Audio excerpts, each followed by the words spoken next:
Materi yang pertama yaitu konsep ketuhanan. Cara manusia dalam mencari Tuhan.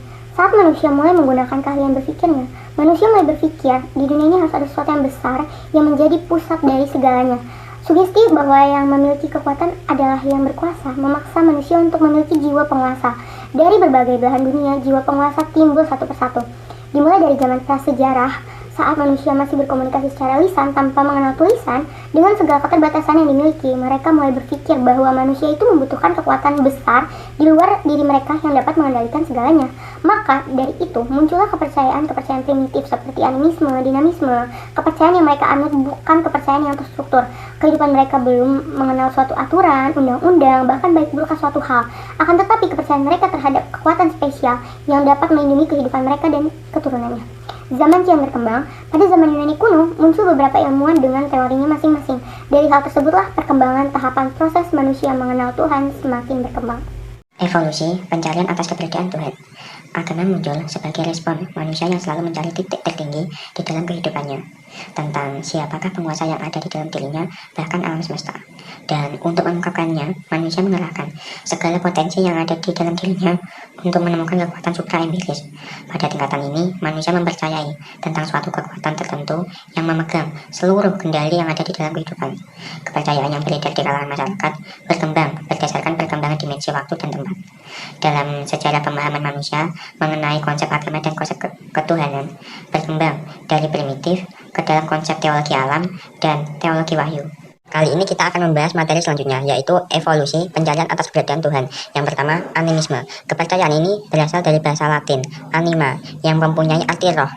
Animisme merupakan kepercayaan terhadap makhluk halus atau roh nenek moyang terdahulu yang sebagian besar diyakini oleh masyarakat primitif.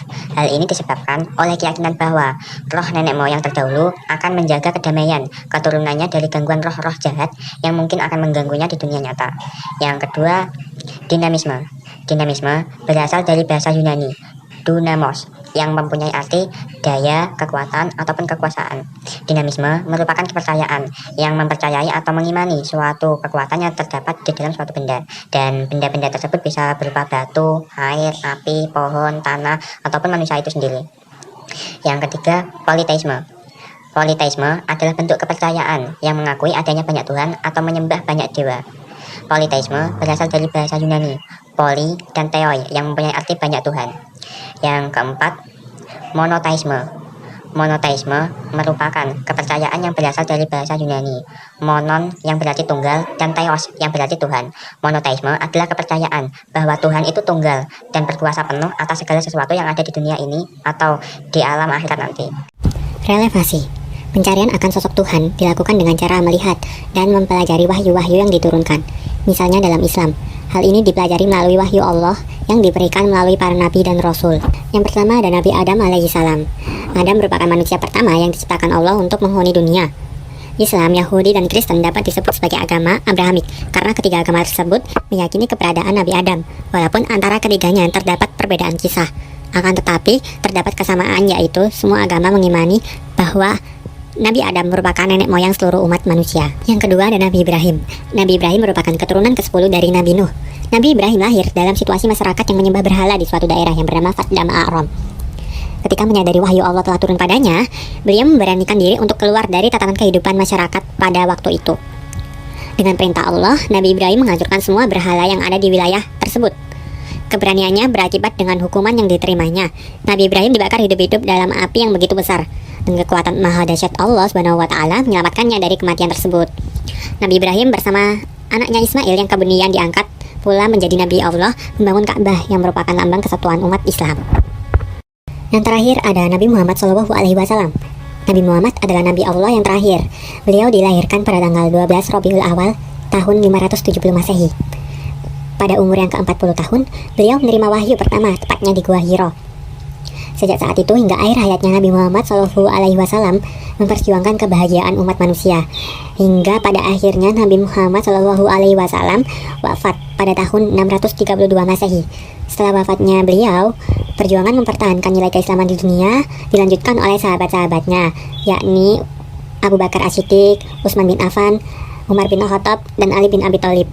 Pada khotbahnya yang terakhir, Nabi Muhammad SAW berpesan kepada seluruh umat manusia untuk terus mentaati Al-Quran dan Sunnah. Oke, kita masuk ke fakta saintifik keberadaan Tuhan, ya kan? Di sini saya akan jelaskan menurut teori Pascal-Weger atau taruhan Pascal. Sebelum kita masuk ke teorinya, kita perkenalan dulu siapa sih Pascal. Oke. Nama lengkapnya adalah Blaise Pascal, hidup pada tahun berikut, dan dia adalah seorang filsuf. Selain filsuf, dia juga saintis dan matematikawan yang luar biasa terkenal. Kalau kalian anak IPA pasti kenal tuh teorinya. Di matematika ada segitiga Pascal. Nah, itu dia yang buat. Lalu di fisika ada hukum Pascal atau pompa hidrolik, itu dia juga yang buat. Ya kan, keren sekali. Di sini saya akan menjelaskan tentang teori yang namanya Pascal-Weger, ya, taruhan Pascal. Maksudnya gimana? Dia pernah menyampaikan, if we don't know whether God exists, then we should play it safe rather than risk and being sorry.